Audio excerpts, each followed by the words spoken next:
The US-Canada relationship was jolted on July 10, 2025, when President Trump sent Canadian Prime Minister Mark Carney a blunt ultimatum. The message was clear and uncompromising. The time for negotiation was running out, and the stakes had never been higher. For months, both countries had been locked in tense discussions, trying to hammer out the details of a new trade agreement that would shape the future of their economic partnership. But now, with a single announcement, the tone shifted dramatically. Trump demanded that Canada finalize a new trade deal, or face a sweeping 35% tariff on all Canadian imports by August 1st. The threat was not just a negotiating tactic, it was a direct challenge to the economic ties that bind the two nations. The proposed tariff would impact everything from automobiles and machinery to agricultural products and consumer goods, sending a ripple effect through industries on both sides of the border. The threat sent shockwaves through North American commerce, upending negotiations that had seemed close to resolution. Investors and business leaders watched in disbelief as markets reacted to the sudden uncertainty. Stock prices fluctuated wildly, and companies with cross-border operations began to reassess their strategies, bracing for potential fallout. Businesses and policymakers scrambled, fearing catastrophic disruption to supply chains built over decades. Factories that relied on just-in-time deliveries faced the prospect of costly delays, while small businesses worried about rising prices and lost customers. In government offices, officials worked around the clock, analyzing the possible economic impact and searching for diplomatic solutions. The timing, after repeated deadline extensions, maximized pressure on Canada, forcing a choice between capitulation or severe economic pain. With the August 1st deadline looming, every hour counted. Canadian officials held emergency meetings, weighing their options and considering the long-term consequences of either path. The sense of urgency was palpable, as the clock ticked closer to the point of no return. This move signaled a dramatic escalation, challenging the very foundation of one of the world's most integrated trading partnerships. The threat of tariffs not only risked economic turmoil but also tested the political resolve and trust that had been built over decades of cooperation. Allies and rivals alike watched closely, aware that the outcome could reshape global trade dynamics. As the deadline looms, all eyes are on whether the two neighbors can avert a full-blown trade war. The world waits to see if diplomacy and pragmatism will prevail, or if this standoff will mark the beginning of a new era of economic confrontation between two of North America's closest allies. Canada's response to the sudden escalation was calm, measured, and deeply strategic. Rather than reacting impulsively or with anger, the government took a step back to assess the situation with clarity and composure. This approach reflected a long-standing Canadian tradition of diplomacy and level-headedness, even in the face of mounting pressure. Prime Minister Carney, who was away on vacation at the time, made a conscious decision not to rush back or issue fiery statements. He avoided the temptation to retaliate or inflame tensions, understanding that a hasty response could worsen the situation and close off avenues for dialogue. Instead, his office immediately paused all planned counter-tariffs and began a series of consultations with cabinet ministers, provincial premiers, and senior advisors. The goal was to craft a unified, thoughtful strategy that would reflect the interests of all Canadians, from coast to coast. This deliberate de-escalation sent a clear signal to both domestic and international audiences. Canada is committed to negotiation, not escalation. The government wanted to show that it values dialogue and partnership, especially with its closest allies. By holding back and refusing to be drawn into a tit-for-tat exchange, Canada positioned itself as the reasonable actor on the world stage. This approach appealed to U.S. business leaders and politicians who were themselves wary of a costly trade war, and it helped build support for a peaceful resolution. Behind the scenes, Ottawa's diplomatic machinery worked overtime. Key meetings were scheduled late into the night, as officials coordinated with international partners and worked to forge a sense of national unity in the face of uncertainty. The overarching goal was clear: protect Canadian interests, safeguard jobs and industries, and keep the door open for a diplomatic solution that would benefit both sides. In the end, Canada's restraint and careful planning demonstrated a government focused on long-term stability, not short-term political gain or panic. This measured response set the tone for the negotiations that would follow. President Trump has repeatedly justified his threat of tariffs against Canada by blaming the country for the smuggling of fentanyl into the United States. He has claimed, both in speeches and on social media, that Canada is a major source of the deadly opioid, and that drastic trade measures are necessary to protect American lives and communities from the ongoing opioid crisis.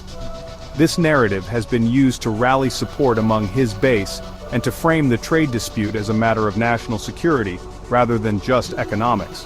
However, this claim is directly contradicted by data from the U.S. government itself. Official reports and statistics show a very different picture than the one painted by the Trump administration. In 2024, for example, only 43 pounds of fentanyl were seized at the entire northern border with Canada.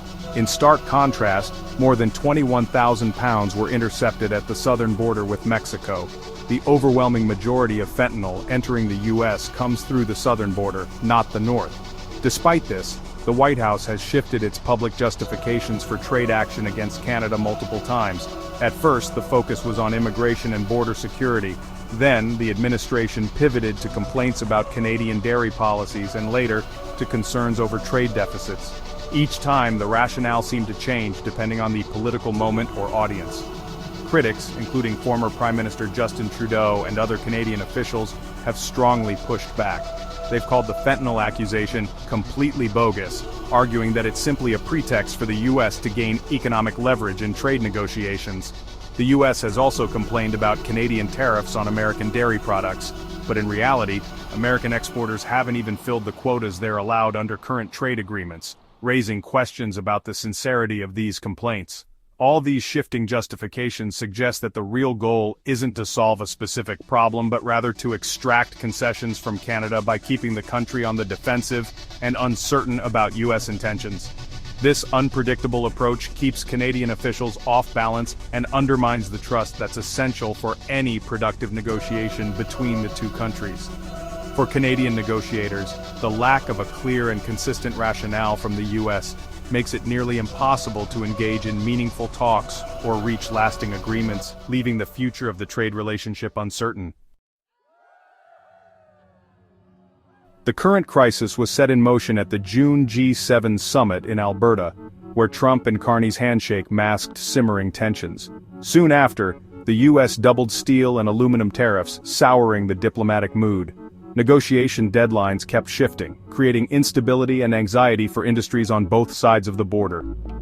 On July 10th, Trump's letter set a firm August 1st deadline for a new deal, or a 35% tariff. Canada's pause on retaliatory tariffs was a key gesture, preserving hope for diplomacy. Now, with cabinet and premiers meetings ahead, the continent waits for August 1st, the day that could redefine North American trade. The threat is no longer abstract, it's a countdown.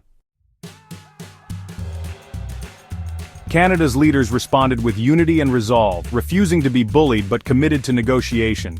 Prime Minister Carney emphasized a united front, coordinating with cabinet and premiers to protect all regions. Ontario's Doug Ford called for solidarity and a plan to shield workers, while BC's David Eby dismissed Trump's letter as factually incorrect. Frustration with U.S. unpredictability runs deep, but so does recognition of the vital bilateral relationship. Former PM Trudeau accused Trump of seeking economic collapse, yet stressed the need for partnership. Even misattributed quotes in U.S. media echoed the national consensus. Canada won't sacrifice its interests under pressure. The message is clear. Canada is open to talks, but not at any cost. With $700 billion in annual trade, the U.S. and Canada's economies are deeply intertwined. A 35% tariff would devastate industries, especially autos, steel, aluminum, lumber, and agriculture, causing job losses and supply chain chaos. American home builders and farmers would feel the pain, as would Canadian manufacturers and resource sectors. Business groups on both sides warn that a trade war would raise costs, stifle investment, and hurt workers. The uncertainty is already chilling business decisions, threatening livelihoods from Windsor to Iowa. In this dispute, economic pain would be mutual. There are no winners. The stakes are not just numbers, but people's lives. Canada's decision to pause its own tariff escalation was a strategic move to keep talks alive. By holding off on doubling steel and aluminum tariffs, Ottawa signaled a preference for dialogue over retaliation. This gesture appeals to moderate U.S. voices and makes it harder to paint Canada as unreasonable. Existing counter-tariffs remain, maintaining pressure but leaving room for negotiation.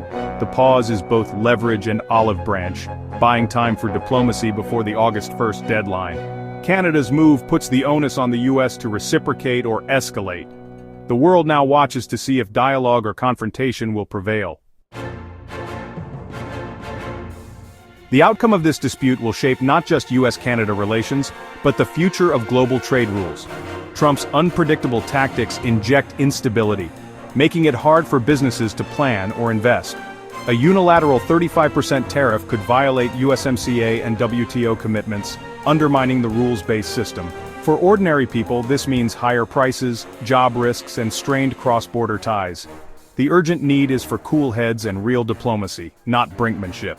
The next few weeks will reveal if this historic partnership can step back from the brink of a damaging trade war.